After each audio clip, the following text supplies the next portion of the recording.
इस सुंदर समय के लिए मैं परमेश्वर का धन्यवाद करता हूं। हमें मिलकर परमेश्वर की वचन प्रकाशित वाक्य में से सीखने के लिए प्रभु ने अवसर दिया। आप लोग जो इसमें जुड़े हैं, आप सबके लिए भी मैं परमेश्वर का धन्यवाद करता हुआ एक और बार मसीही वंदना पेश करता हूं। मिलकर हम परमेश्वर की वचन में जाएंगे। परमेश्वर की वचन से आपको याद है, हम प्रकाशित वाक्य 12वां अध्याय में बताए गए मुख्य मुद्दों की ओर ध्यान दे ले जा रहे थे। उसमें हमने पाया कि एक स्त्री की बारे में बताया है। वो जो स्त्री है, जो सूरज को ओढ़ी हुई है, चांद जिसकी पांव के नीचे है, वह इस्राएल है। इस्राएल जाति है, इस्राएल की जनता है, हमने देखा। और उसने एक पुत्र को जन्म दिया। इस्राएल में से जो पुत्र जनी, और जो लोहे की दंड से अन्य जातियों पर राज करने वाला है, वो भी हमने देखा कि प्रभु यीशु मसीह है। प्रभु यीशु मसीह। और तीसरा मुख्य मुद्दा हम वहां पर देखें, एक ड्रैगन, एक बड़ा अजगर। उसका अलग अलग नाम भी हम देखे थे। वो है शैतान। और एक तीसरी बात, एक चौथी बात वहां पर देखा, वो ये है, आसमां में लड़ाई हो रहा है। आसमां में, आकाश में या स्वर्ग में होने वाला युद्ध है। किन किन के बीच में है? आप लोग हमारे साथ हैं? मिखाएल और मिखाएल के दूत। हाँ, मिखाएल और उसके दूत लोगों के साथ में या उनके विरुद्ध में अजगर और उसके दूत लोग लड़ रहे हैं। तो आसमां में जो लड़ाई है, परमेश्वर के दूत, प्रधान दूत मिखाएल और अजगर यानी शैतान और उसकी दूतों के बीच में है। उसमें हमने देखा कि उसका परिणाम क्या हुआ है। उसका परिणाम में हमने पाया कि शैतान और उसकी साथियां हरा दिए गए और पृथ्वी पर वे गिरा दिए गए। उस तरह शैतान इस लड़ाई के द्वारा सीमित किया जाता है। He is limited now by time and space. अभी उसके पास थोड़ा सा ही समय बचा हुआ है। थोड़ा सा मतलब कितना समय हमने देखा?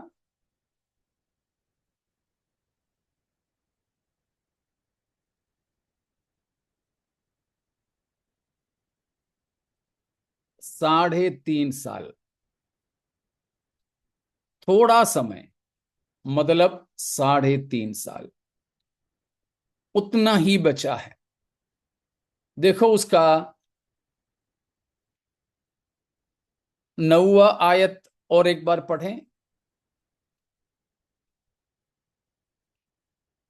12 वह का 9। बड़ा अजगर अर्थात वही पुराना सांप जो इब्लिस और शैतान कहलाता है और सारे संसार का भरमाने वाला है, पृथ्वी पर गिरा दिया गया और उसके दूत उसके साथ गिरा दिए गए। तो शैतान, उसका अलग अलग नाम वहां दिया है, पिछले हफ्ता हम मनन किए थे। वो और उसके सारे दूत स्वर्ग से पृथ्वी पर गिरा दिए गए। या अगला वचन भी पढ़िएगा। फिर मैंने स्वर्ग से ये बड़ा शब्द आते हुए सुना, अब हमारे परमेश्वर का उद्धार और सामर्थ्य और राज्य और उसके मसीह का अधिकार प्रकट हुआ है, क्योंकि हमारे भाइयों पर दोष लगाने वाला, जो रात दिन हमारे परमेश्वर के सामने उन पर दोष लगाया करता था, गिरा दिया गया है। Praise God. आठवां पद भी, आठ भी, परंतु या सात से लेकर पढ़िए, सात और आठ पढ़ लीजिए। फिर स्वर्ग में लड़ाई हुई।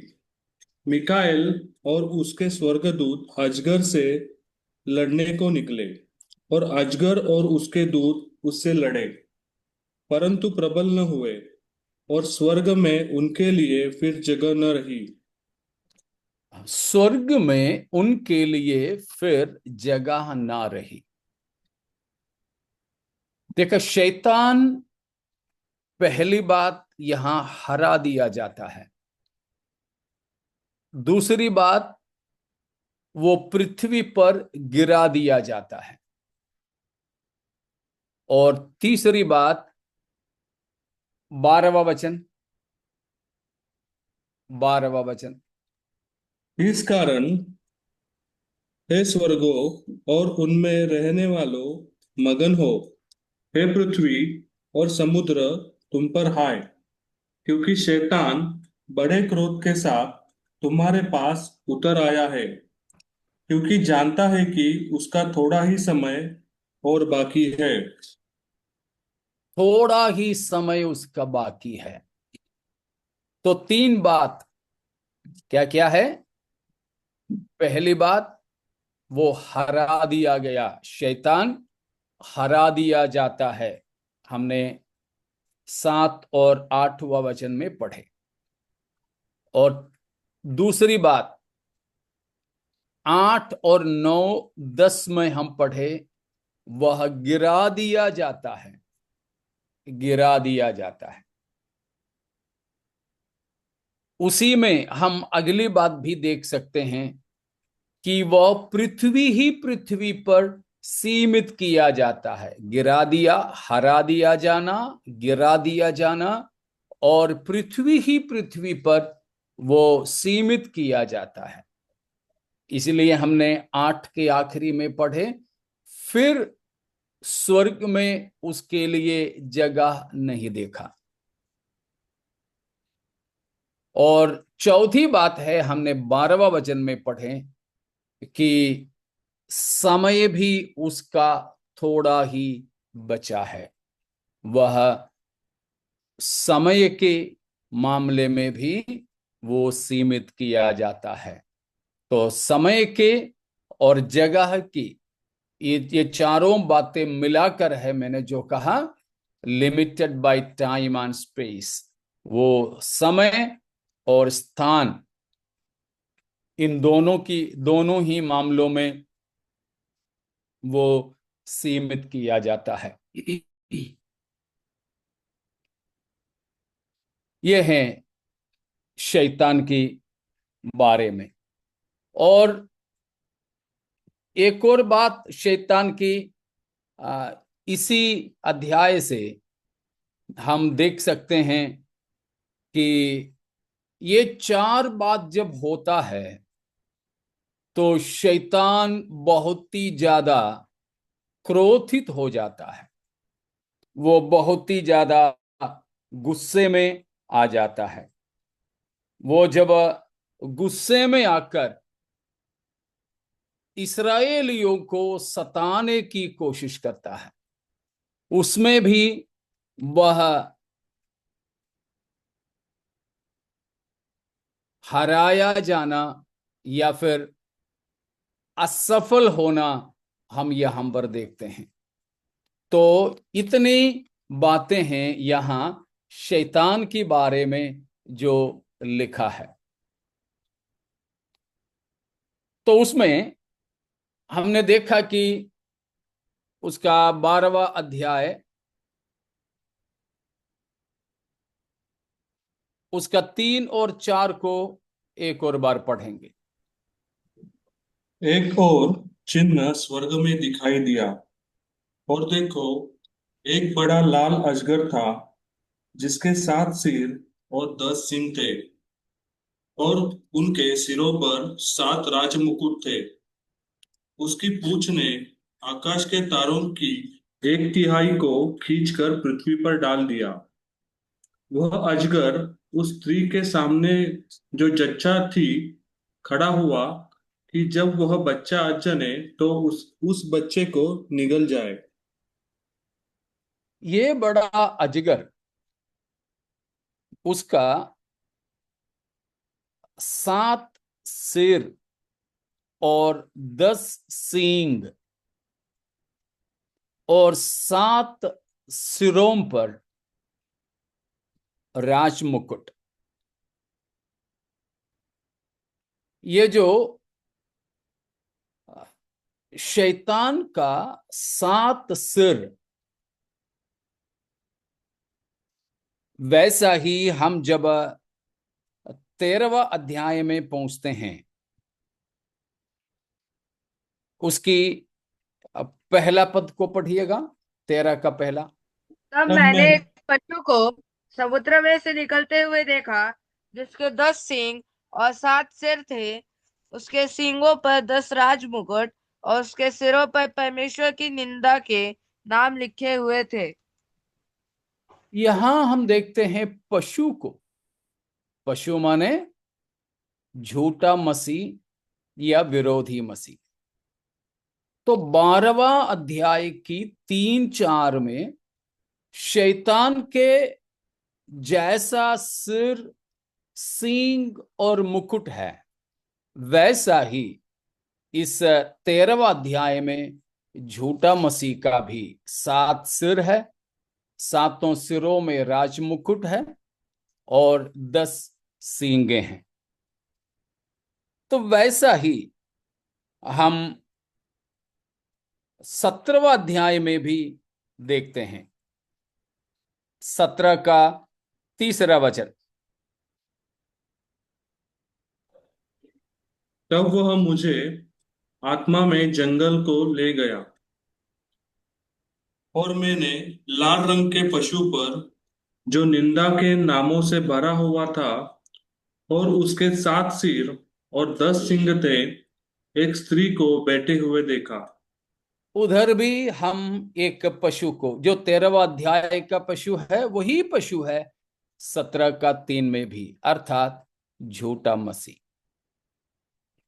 फर्क बस इतना है कि 13वां अध्याय में उसका राजनीतिक तस्वीर है, तो 17वां अध्याय में उसका धार्मिक तस्वीर है। ठीक है ना? विरोधी मसीह का राजनीतिक चित्र है 13वां अध्याय में, लेकिन धार्मिक, धार्मिक मतलब धर्म, मजहब, विश्वास और आराधना के संबंध में, रिलीजियन के संबंध में जो चित्र है वो है 17वां अध्याय में। तो हमने 12 अध्याय का 3 और 4 में, 13 का पहला में और 17 अध्याय का 3रा वचन में, हाँ 3रा वचन में। तो इन भागों में हम शैतान के लिए भी और विरोधी मसीह के लिए भी एक ही जैसा 3 बात को देखते हैं। सिर 7 है, 10 सींगे हैं और 7 सिरों पर राजमुकुट है।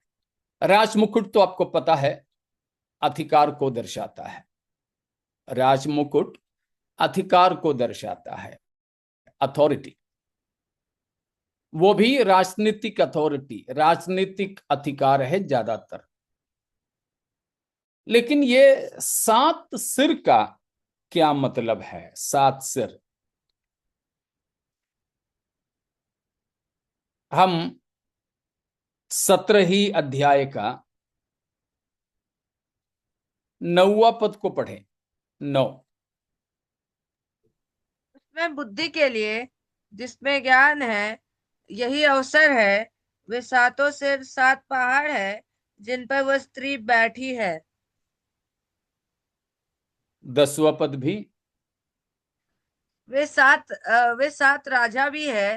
5 तो हो चुके और एक एक भी अभी है, और एक अब तक आया नहीं, और जब आएगा तो कुछ समय तक उसका रहना भी अवश्य है। तो यहां पर ये 7 सिरों का अर्थ बताया। 7 मुकुट का अर्थ मैंने बताया, वह अधिकार है। और ये 7 सिर, उसका 2 मतलब है। पहला मतलब हम यहां पर 9वां पद में देखते हैं, ये स्त्री बैठी हुई 7 पहाड़े हैं। 7 पहाड़े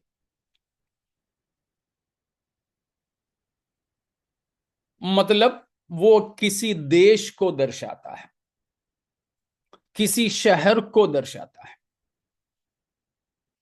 7 पहाड़ों पर बसाया गया किसी शहर।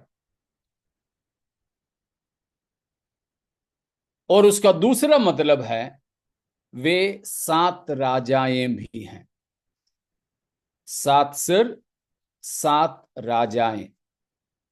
यहां राजा बोलने से भी ज्यादा मतलब राज्य है, बादशाहत है। 7 किंगडम्स, 7 किंगडम्स।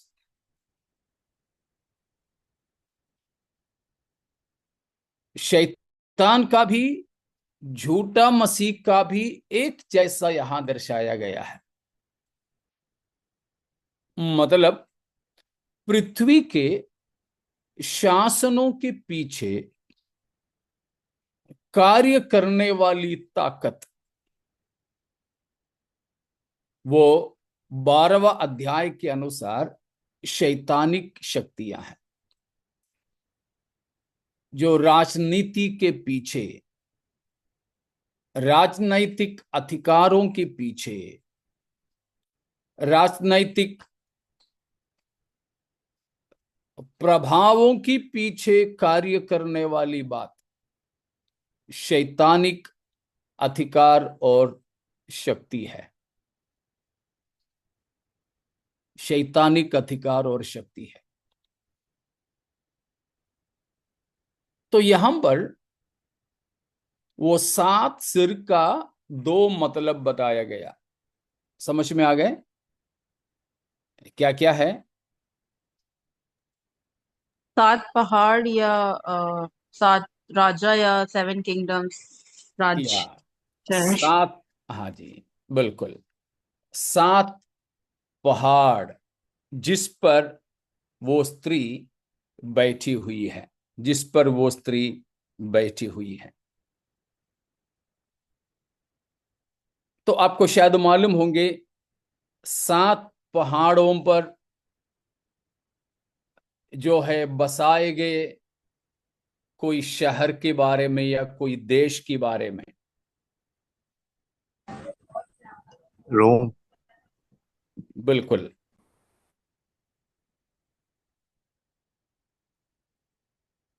तो वेटिकन सिटी।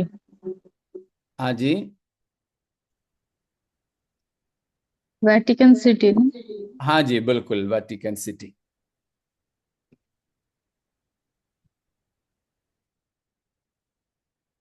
तो ये 7 जो है पहाड़, और उस पर बसाया गया शहर या फिर देश, वो है रोम या वेटिकन सिटी हम बोल सकते हैं। ये 7 सिर का मतलब, 7 सिर का। इसलिए रोम का नाम है ए सिटी बिल्ट ऑन 7 हिल्स, 7 पहाड़ों पर बसाया गया शहर के नाम से ये जो रोम कहा जाता है, बुलाया जाता है। तो उस प्रकार 7 पहाड़े हैं, एवेंटाइन, कैलिन, कैपिटोलाइन, इस्कुलाइन, पैलेटाइन, क्विरिनल एंड विमिनल, ये 7 नाम हैं। तो ये 7 पहाड़ है। मतलब शैतान या बाद में झूठा मसीह इस धरती पर अपना दबा बनाए रखने के लिए इस्तेमाल करने वाला एक शहर है, एक देश है, ये रोम। रोम पूरे तौर पर शैतान के हाथों में एक हथियार की तौर पर इस्तेमाल किया जाएगा।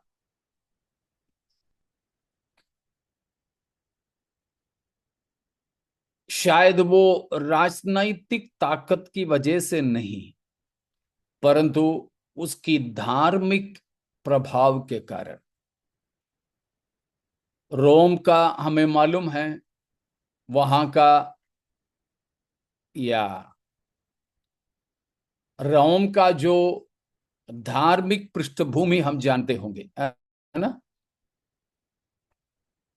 Roman Catholic. Christianity, Roman Catholicism, उसको वेस्टर्न चर्च कहते हैं। वेस्टर्न चर्च पश्चिमी कलीसिया के तौर पर रोमन कैथोलिक चर्च जानी जाती है।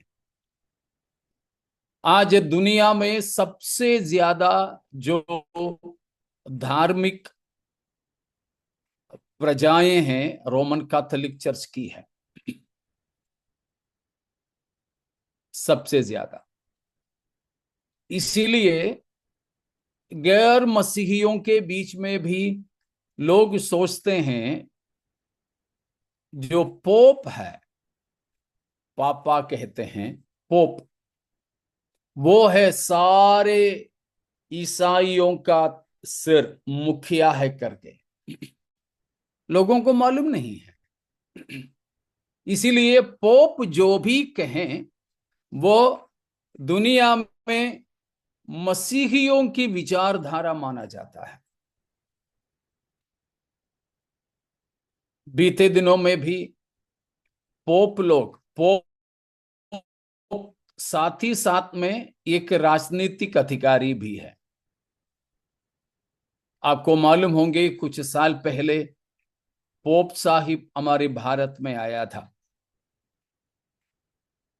तो ईसाई विरोधियों ने उनकी आना मना किया, लेकिन हमारे भारत सरकार उनको मना नहीं कर सकती, क्योंकि वो एक देश का अधिकारी भी है। भले ही छोटा सा शहर है, वेटिकन सिटी या रोम बिल्कुल छोटा है, लेकिन वो वहां का राष्ट्रपति के तौर पर भी है, राजनीतिक अधिकारी भी है। इसलिए जब पोप इधर आया था पिछले बार, उस समय भारत सरकार ने सरकार की तरफ से उनको स्वागत किया था, एक सरकारी अतिथि के तौर पर उनको माना, उनको रखा।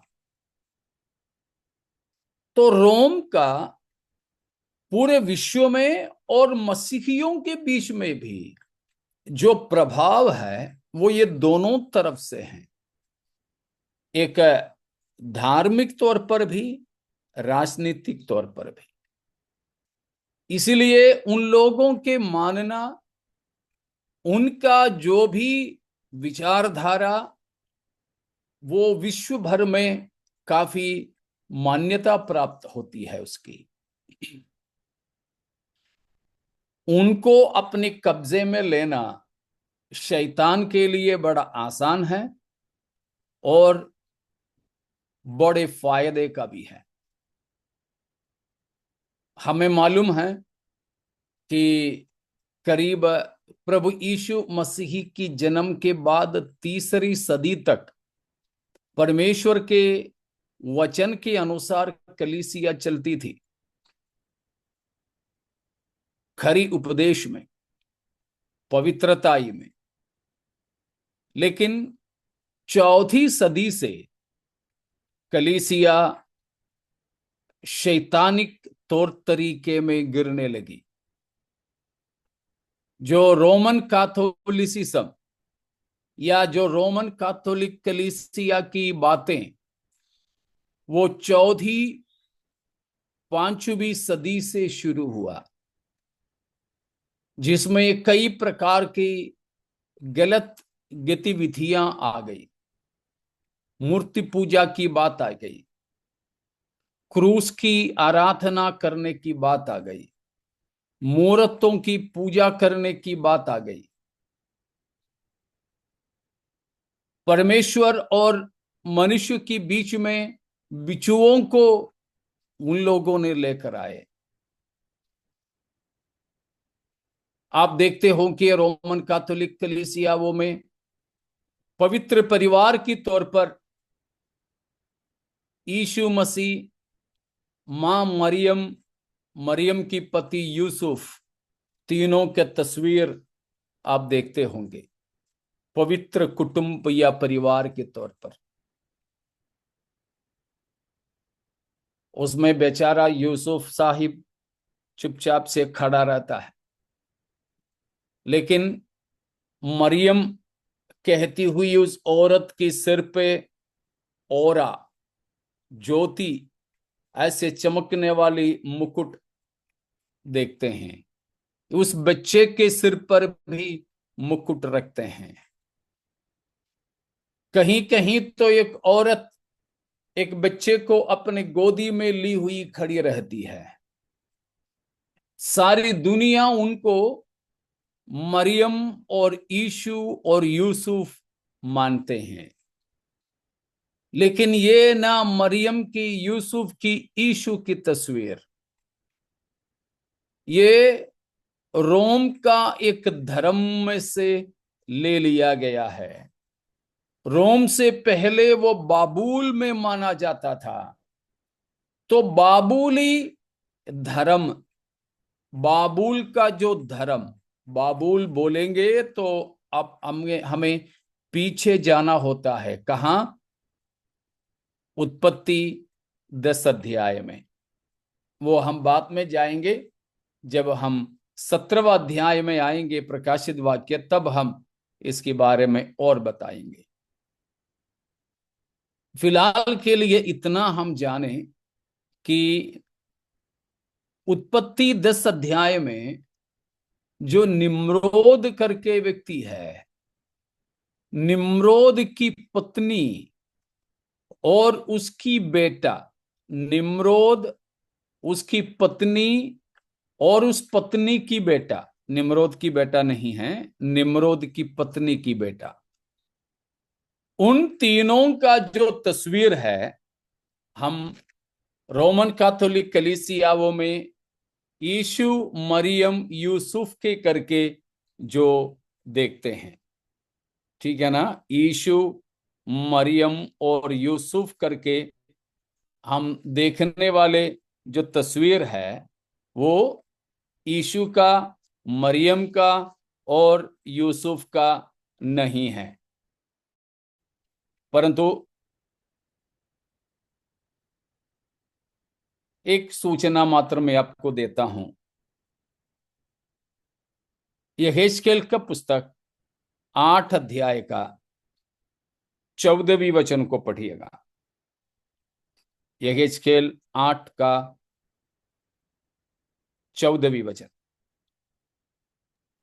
तब वह वह मुझे यहोवा के भवन के उस फाटक के पास ले गया जो उत्तर की ओर था, और वहां स्त्रियां बैठी हुई तम्मूस के लिए रो रही थी।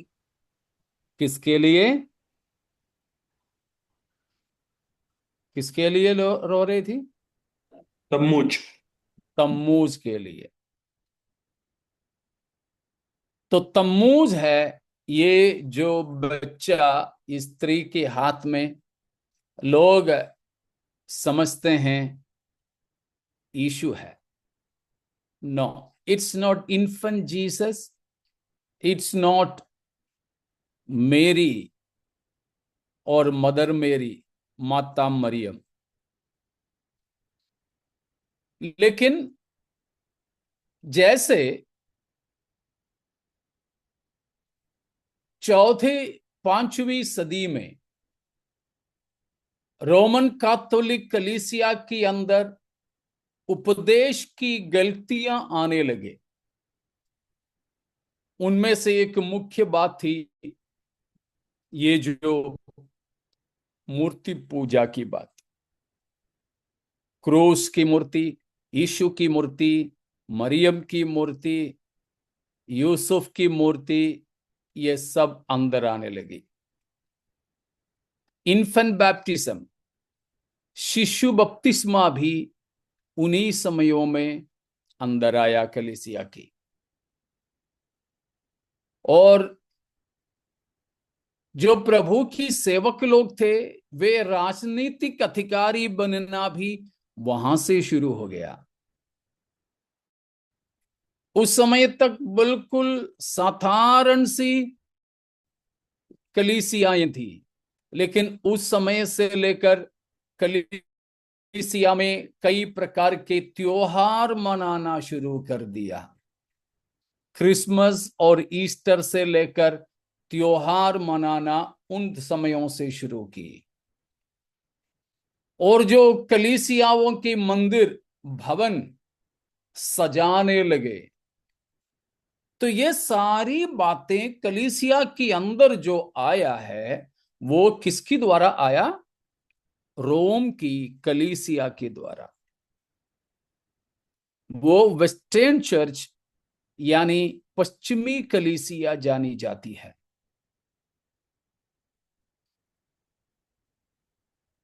बस यीशु का नाम लेते हैं, इसीलिए वो ईसाई कहला सकते हैं। बाकी गैर मसीही धर्मों की जैसा ही उनका रीत रिवाज है, विश्वास है, आचरण है। वही रोम आगे चल के, यानी रोमन कैथोलिक कलीसिया आगे चल के एक विश्व धार्मिक व्यवस्था को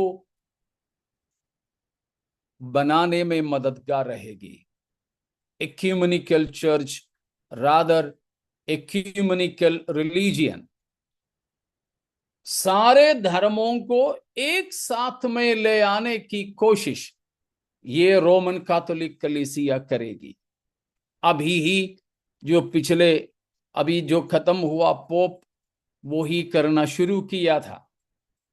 अभी जो नया पोप बना है कुछ हफ्ते पहले, उनका रवैया क्या है हम देखते हैं। सारे धर्मों को एक साथ में लेना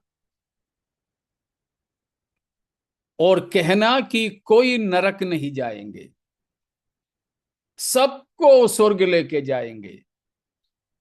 किसी भी धर्म के हो, किसी भी तरह के विश्वास रखें, लेकिन सबको परमेश्वर स्वर्ग लेकर जाएंगे।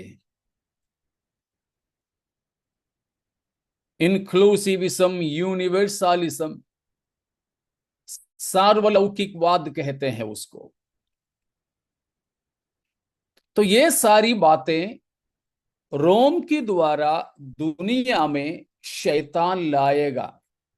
इसीलिए ये जो 7 सिर है, रोमन कैथोलिक कलीसिया के राजधानी रोम या वेटिकन सिटी को दर्शाता है। और उन सिरों पर 7 मुकुट रखने का मतलब उनकी अधिकार को दर्शाते हैं। जैसे मैंने कहा, पोप साहिब भले ही एक छोटे से, शायद सबसे छोटी देश है उनका, तो भी वो एक राजनीतिक अधिकारी भी है। वैसे ही मुकुट राजनीतिक अधिकार को दर्शाता है। इतने में कोई शंका है तो पूछिए। कुछ और साफ करना हो, कुछ समझ में नहीं आया हो तो आप पूछ सकते हैं।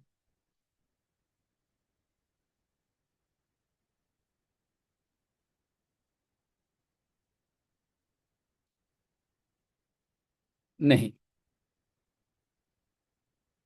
ठीक है। तो 7 सिर का दूसरा मतलब क्या है? 7 राजा है। 7 7 kingdom. 7 kingdoms, 7 राजाएं। They are not actually individual kings, but they are empires.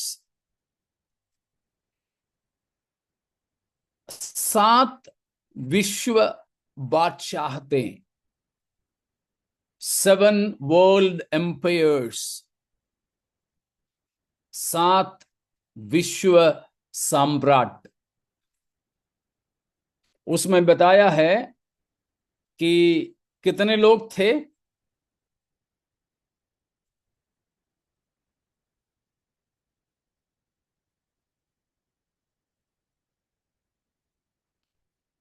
सत्रह अध्याय के 10वां पद एक और बार पढ़िए। वे सात रा, वे 7 राजा भी है, 5 तो हो चुके हैं और एक अभी बाकी अभी है, और एक अब तक आया नहीं, और जब आएगा बस बस तो बस, वे 7 राजाएं हैं, मतलब है राज्य या बादशाहते हैं। कितने आ चुके हैं? 5 5 आ चुके, और एक अभी है। अभी है। एग्जिस्टिंग। हाँ, और एक आने आने बाकी। आए नहीं है। आने वाला है। तो कौन है ये 7? हाँ, विश्व में सबसे बड़ा जो बादशाहतें हुई है 7 है। यानी 5 हो चुके, अभी के हिसाब से बोले तो 6 हो चुके, यूहन्ना की समय में 5 हो चुके। कौन कौन से हो चुके थे? मिस्र। मिस्र, या मिस्र, इजिप्ट। दूसरा था असीरिया। असीरिया, अशूर। और तीसरा बाबुल। बाबिलोन, बाबू। चौथा रोम। Media Persia. या मेदिया पर्शिया, मादी और पारस। और पांचवा था ग्रीस, यूनान। तो यूहन्ना ये दर्शन देखते समय ये 5 बादशाहतें राज्य कर चुके थे। मिस्र, अशूर, बाबुल, मादी पारस और यूनान, 5 हो चुके।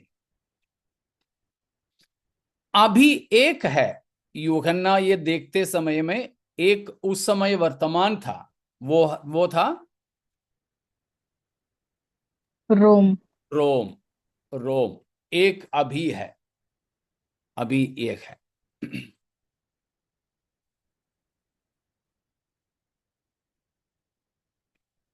तो छठवा और सातवां वो अभी तक आया नहीं है, वो आएगा।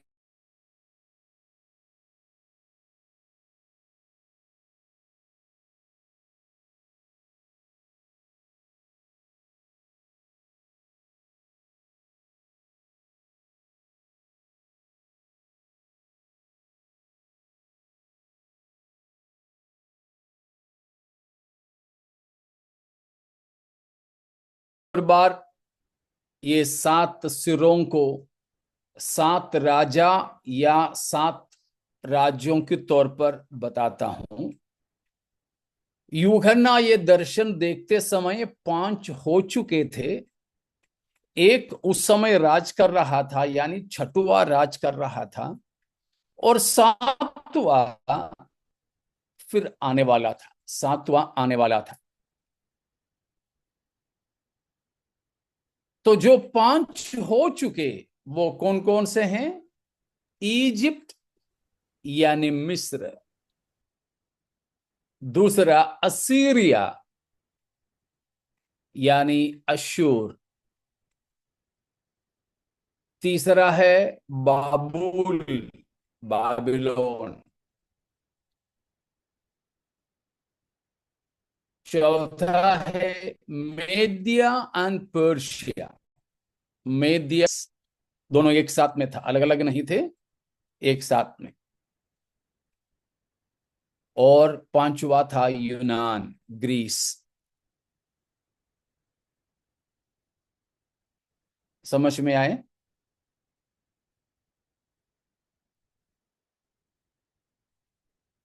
तो जी विश्व भर में राज किए हुए 5 राज्य, ये 5 है।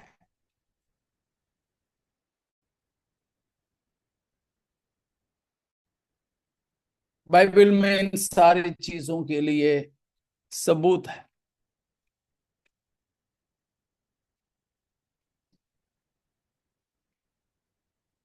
समझ में आ गया ना? यस पास्टर जी। ठीक है। तो ये 5 हो चुके, और यूहन्ना के समय में छठवां राज कर रहा था, वो था रोम का शासक।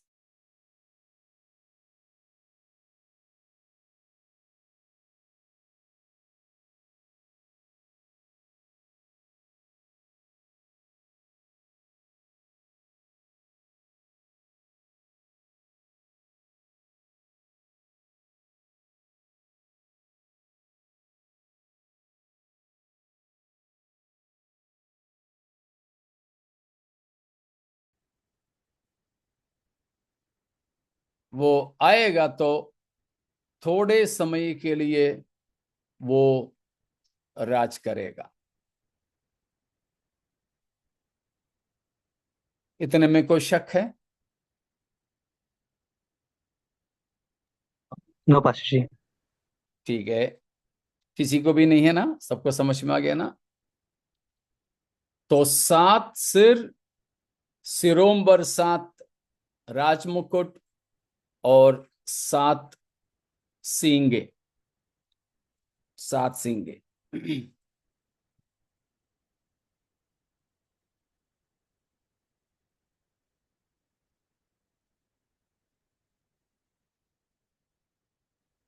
तो 7, अब 10 सींग की मतलब क्या है? 10 सींग,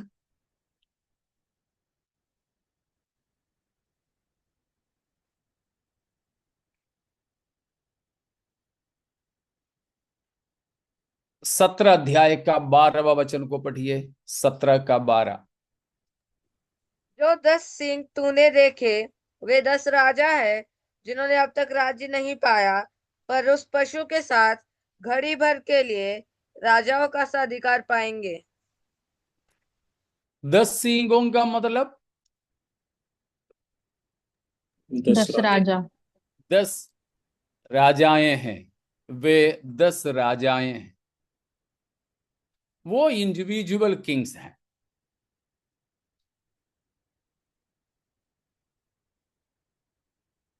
व्यक्तिगत तौर पर वे 10 राजाएं हैं। पहले जो बताया वे राज्य हैं, और ये व्यक्तिगत एक एक करके अलग अलग राजाएं हैं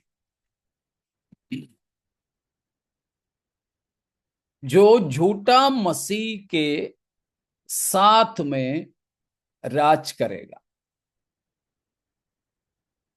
या फिर झूठा मसीह को अपना राज्य सौंपने वाले 10 राजाएं होंगे। समझ में आ रहा ना?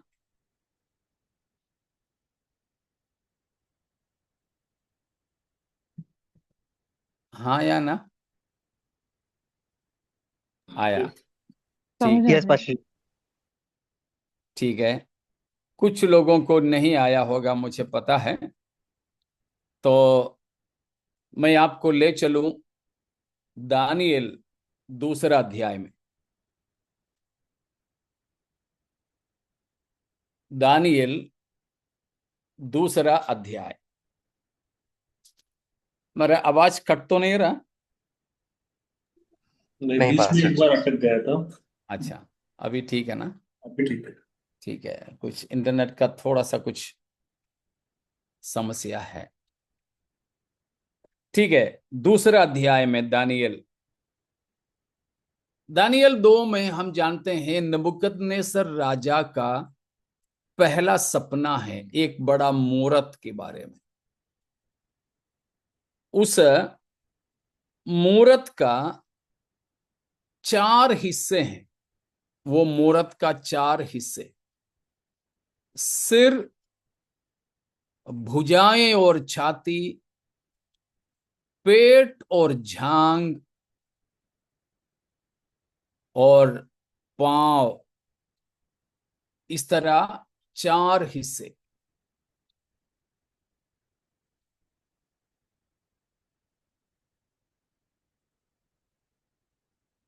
दूसरा अध्याय उसका 31वां वचन, 31 और 32, 31 32।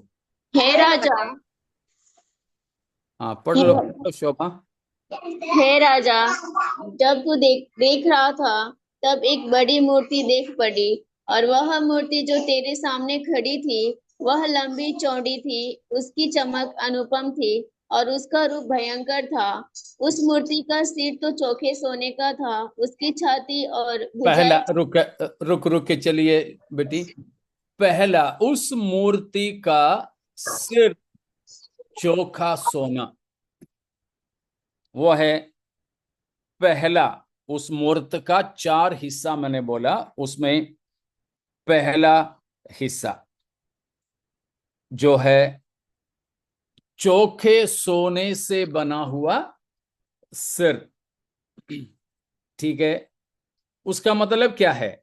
37, 37 को पढ़िए।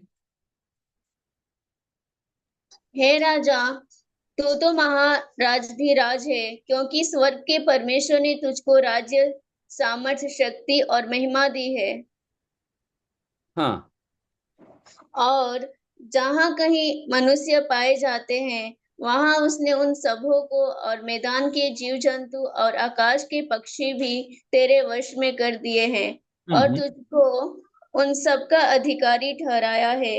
यह सोने का सिर तू ही है। सोने का सिर तो ही है, मतलब नबूकदनेस्सर, और नबूकदनेस्सर का बाबुल राज्य है। मूरत का पहला हिस्सा सोने का सिर। ठीक है, पहला सोने का सिर बाबुल और नबूकदनेस्सर राजा। ठीक है, उसके बाद वापस चलिए 32 में।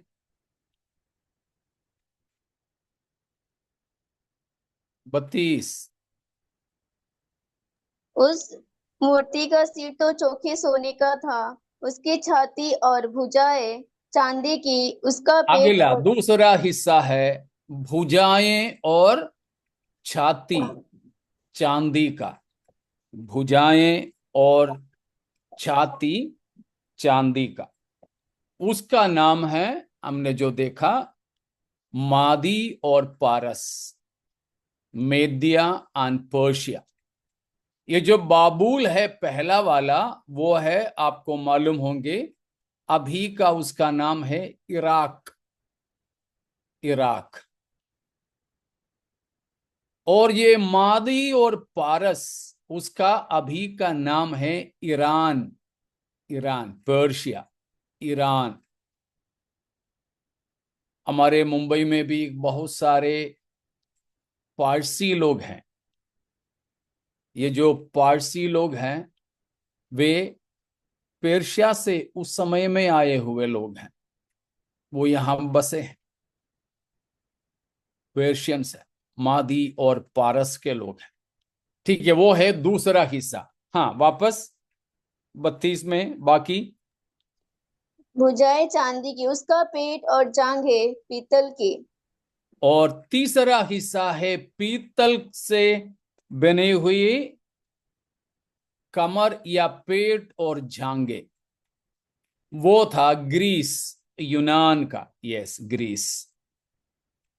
महान सिकंदर के बारे में आप तो सुने होंगे। हाँ, उसी का जो ग्रीक भाषा है, यूनानी यूनानी करके हम लोग जो पढ़ते हैं, अभी भी वो देश का नाम ग्रीस ही है। वो अभी यूरोप में है। ग्रीस, यूनान अभी भी उसी नाम से है, ग्रीस। और चौथा हिस्सा आगे। उसकी टांगे लोहे की और उसके पांव कुछ तो लोहे के और कुछ मिट्टी के थे। हाँ, चौथा हिस्सा है टांगे। वो लोहे का था और लोहे मिट्टी का मिला हुआ था। वो है रोम। रोम। तो इस प्रकार परमेश्वर ने नबूकदनेस्सर राजा को आने वाले भविष्य में होने का 4 ऐसा राजनीतिक साम्राज्यों के बारे में बताया। इससे पहले था मिस्र और अश्शूर। ठीक है ना, बाबुल से पहले था, मतलब दानियल की जमाने से पहले था। ये जो मूरत का हम जो देखते हैं कि पांव, तो पांव में क्या क्या है? लोहा और मिट्टी। आयरन एंड लोहा क्ले। और मिट्टी का। 41 और 42 को पढ़ लीजिए। 41 42। तूने जो मूर्ति के पाँव और उनकी उंगलियों को देखा, जो कुछ कुम्हार की मिट्टी की और कुछ लोहे की थी, इससे वह चौड़ा उससे वह चौथा राज्य बटा हुआ होगा, तो भी उसमें लोहे का सा कड़ापन रहेगा, जैसे कि तूने कुम्हार की मिट्टी के संग लोहा भी मिला हुआ देखा था। जैसे पाँव की उंगलियां कुछ तो लोहे की और कुछ मिट्टी की थी, इसका अर्थ यह है कि वह राज्य कुछ तो दृढ़ और कुछ निर्बल होगा। देखा, चौथा राज्य मतलब 4 ह्यूमन किंगडम्स, 4 मानवीय साम्राज्य दानियल की समय से लेकर होने वाला है करके यहां पर परमेश्वर ने बताया। और उसमें हम देखते हैं कि सबसे निचला हिस्सा है पांव और उंगलियां। दोनों पांवों में कितने उंगलियां हैं? हमें मालूम है कि इंसान के साधारण तौर पर 10 उंगलियां हैं। प्रकाशित वाक्य 12 का 3 और 4 में अजगर यानी शैतान की सिर पर कितने सींगे हैं? 10। 13वां अध्याय, प्रकाशित वाक्य 13वां अध्याय में और 17वां अध्याय में झूठा मसीह या पशु के सिर पे भी कितने सींगे हैं? 10। 10।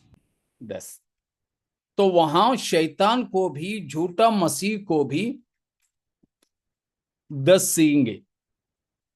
उन 10 सींगों का मतलब हमने 17 का प्रकाशित वाक्य 17 का 10 में देखे थे, वे राजाएं हैं, वे राजाएं हैं। उसी को हम यहां भी दानियेल 2 में आकर के देखा।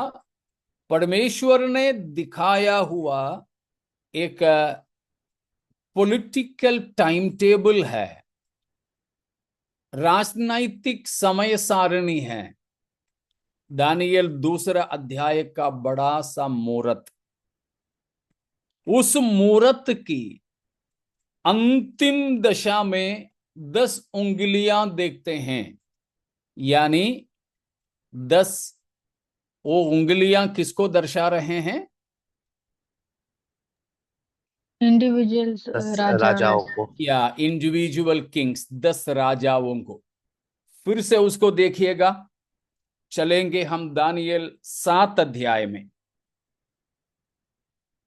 उसका 7वां पद, 7 का 7। दानियेल पढ़ने से पहले मैं बताता हूं कि जैसे दानियेल 2 में एक मूरत का 4 हिस्सा भविष्य में होने वाले 4 साम्राज्यों के बारे में है, वैसा ही दानियेल 7 अध्याय में उसी विषय को दूसरा एक रीति में बताया गया है। दूसरा अध्याय में मूरत है, तो 7 अध्याय में जानवर है। ठीक है ना? उसमें हम देखते हैं कि 4 पशु, 4 पशु। उसका 3रा वचन को पढ़ें, 7 का 3। तब समुद्र में से 4 बड़े बड़े जंतु जो एक दूसरे 4 बड़े बड़े जंतु निकल कर आए। हमने दूसरा अध्याय में 4 देश, 4 साम्राज्यों को देखा। यहां पर भी 4 बड़े बड़े जंतु, वो भी उसी भविष्य में होने वाले राजनैतिक तस्वीर को दर्शाता है। ठीक वैसा ही है। पहला जंतु जो है सिंह की तरह है। 4था वचन,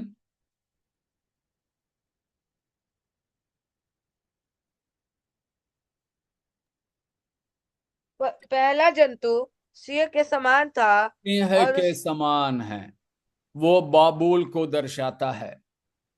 5वां वचन, फिर मैंने एक और जंतु देखा जो रीछ के समान था। रीछ के समान है, मादी और पारस।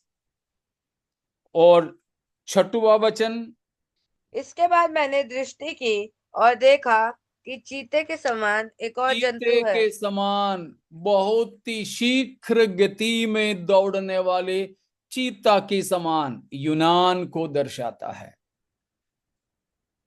ठीक है, वो तीनों फिलहाल हम नहीं लेंगे। हम 10 सींगों के बारे में देख रहे हैं। ठीक है ना? प्रकाशित वाक्य 12 का 3, 4 का और 13 का 2, 3 वचन का और 17वां अध्याय की 3 वचन का 10 सींगों के बारे में हम देख रहे हैं। उसमें हमने 17 का 10 में देखा। उसके बाद दानियेल 2 अध्याय में आए, उधर भी हम 10 उंगलियों को देखा, वो राजाएं हैं। अब उसी प्रकार देखो 7 का 7 अब पढ़िए, दानियेल 7 का 7। फिर इसके बाद मैंने स्वप्न में दृष्टि की और देखा कि एक चौथा जंतु है जो भयंकर और डरावना और बहुत सामर्थी है, और उसके बड़े बड़े लोहे के दांत है। वह सब कुछ खा डालता है और चूर चूर करता है, और जो बच जाता है उसे पैरों से रौंदता है। वह सब पहले जंतुओं से भिन्न है और उसके 10 सींग है। ये चौथा जंतु 2 अध्याय की चौथा देश कौन सा लोहे से था, कौन सा धातु से था? लोहा। लोहा।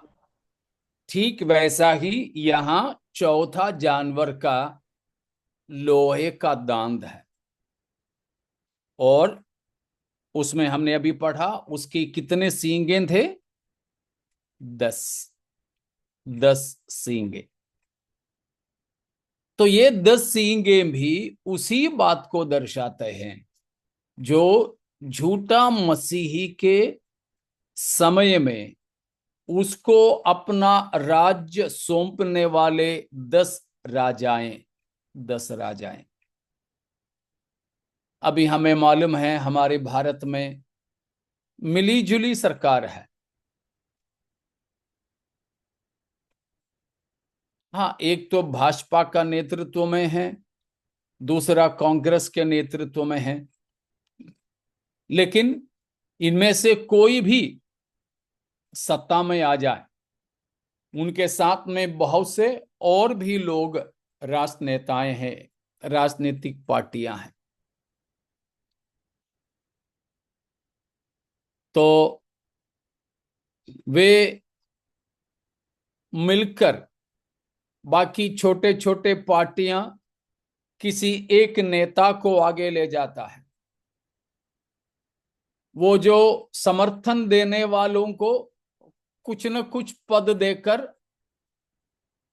मुख्य अधिकार पाने वाला संतुष्ट करता है। ठीक वैसा ही इधर अलग अलग और छोटे छोटे राजाएं झूठा मसीह को अधिकार सौंपेगा, और झूठा मसीह मुख्य अधिकारी के तौर पर रहेगा, और उसको समर्थन दिए हुए बाकी लोगों को भी वो अपने साथ में ले लेगा। वो है हम जो 10 सींगों के द्वारा समझते हैं। 10 सींगे, वे उनको ज्यादा कोई अधिकार नहीं होगा, लेकिन हाँ झूठा मसीह के साथ में अधिकारियों के तौर पर बैठेगा। अभी देखा हमारे महाराष्ट्र में कितने उप मुख्यमंत्री लोग हैं? 2 है। क्यों? 2 की कोई जरूरत है क्या? नहीं है। एक भी उप मुख्यमंत्री की जरूरत नहीं है, लेकिन फडणवीस साहब को समर्थन देने वाले पार्टियों के नेताओं को कुछ खुश करने के लिए अगल बगल में बिठा के रखा है। ये एक राजनीतिक बात है।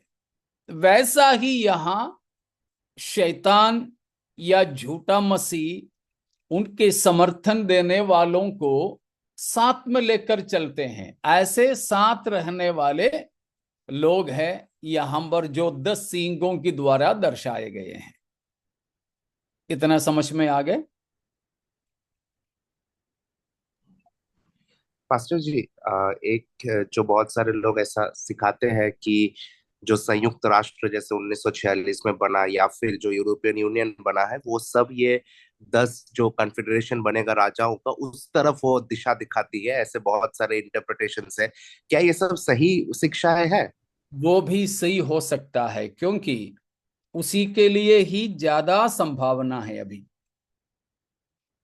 एक एक देश का एक एक राजा से बढ़कर इसी तरह एक एक कॉन्फेडरेशंस बने हैं। जैसे सार्क है, जीसीसी है, ईयू यूरोपियन यूनियन है। इस तरह सारे विश्व भर में जितने भी छोटे मोटे देश हैं, वे सारे देश मिल करके एक एक संगठन बने हैं। उन संगठनों के एक एक नेताएं भी ये हो सकते हैं। ऐसा कुछ मुख्य संगठनों के 10 नेताएं वे मिलकर झूठा मसीह को अपना शासन दे देंगे। क्योंकि विश्व में ऐसी समस्याएं बढ़ रही है कि ना ही संयुक्त राष्ट्र यूएन कुछ कर पा रही है, ना उस तरह किसी भी देशों का या पूरे विश्व की कोई संगठन आ जाए, कुछ नहीं कर पा रहे हैं। अभी मान लीजिए, एक तो रशिया और यूक्रेन का लड़ाई चालू है। इसराइल में तो ना जाने कितने सदियों से लड़ाई है। तो इन किसी भी लड़ाई, इंडिया पाकिस्तान की देखो, कोई भी उसके लिए कोई समाधान नहीं ला पा रहे हैं। ये समस्याएं बढ़ते जाएंगे। अभी कोरोना जैसा विश्व भर में विश्व को स्थगित करने वाली बीमारियां और ग्लोबल वार्मिंग, इस तरह की समस्याएं जो बढ़ती जा रही है, कोई भी सरकार इसकी समाधान नहीं कर पाएंगे। जब पहले अपने भारत में कांग्रेस का सरकार था, उस समय 60 रुपया 70 रुपया के आसपास पेट्रोल था। उस समय भाजपा वालों ने कितना हंगामा की। लेकिन जब भाजपा सत्ता में आ गए, पेट्रोल कितना रुपया तक बन गया था आपको मालूम है? अभी 105 106 में है। उस समय कांग्रेस के समय में $1 शायद 60 रुपया का 50 रुपया के आसपास में था। लेकिन उस समय में भाजपा हंगामा की थी। लेकिन अब भाजपा के सत्ता के समय में $1 मेरे ख्याल से अभी 83 या 84 रुपया का है। मतलब कोई भी सत्ता में आ जाए, कोई इन किसी चीजों पर अपना काबू नहीं रख पाएंगे। बढ़ते जा रहे हैं, बढ़ते जा रहे हैं। अब मौसम की बदलाव कोई सरकार के हाथ में है? ग्राउंड वाटर लेवल, जमीन की नीचे की पानी का जो स्तर है, गिरता जा रहा है, किसी सरकार के हाथ में है? बिल्कुल नहीं। बीमारियां न पंजे के हाथ में है, न कमल के हाथ में है। ये कुछ भी किसी मनुष्य की वश में नहीं। ऐसे समस्या बढ़ते जाते समय सत्ता में रहने वाले सब लोग बोलेंगे, साहब हम अपनी समर्थन दे देंगे, तुम आओ सत्ते पे बैठो। समस्या बढ़ते जा रहे, बढ़ते जा रहे। तो उस समय में यूएन संयुक्त राष्ट्र हो, ईयू यूरोपियन यूनियन हो, सार्क हो, जीसीसी हो, इस तरह जो भी देशों का संगठन किसी एक नेता को ढूंढेगी, बोलेंगे हम सब तुम्हारी समर्थन करेंगे, हमको कोई सत्ता दो या ना दो, लेकिन हम तुम्हें विराज देंगे, तुम शासन करो, हमारा पूरा समर्थन। ऐसे समय में है झूठा मसीह जो है सत्ता में आएगा। इसीलिए उसकी कहना सबको इच्छा हो या ना हो मानना पड़ेगा। ऐसे उन 10 राजा उस तरह की 10 नेशनल और नेशंस कॉन्फेडरेशन हो सकता है। उन कॉन्फेडरेशन का उन देशों की संगठनों के नेताएं हो सकते हैं ये 10 लोग, ये 10 राजाएं। बिल्कुल वो व्याख्या में कोई गलती नहीं है। Thank you pastor ji.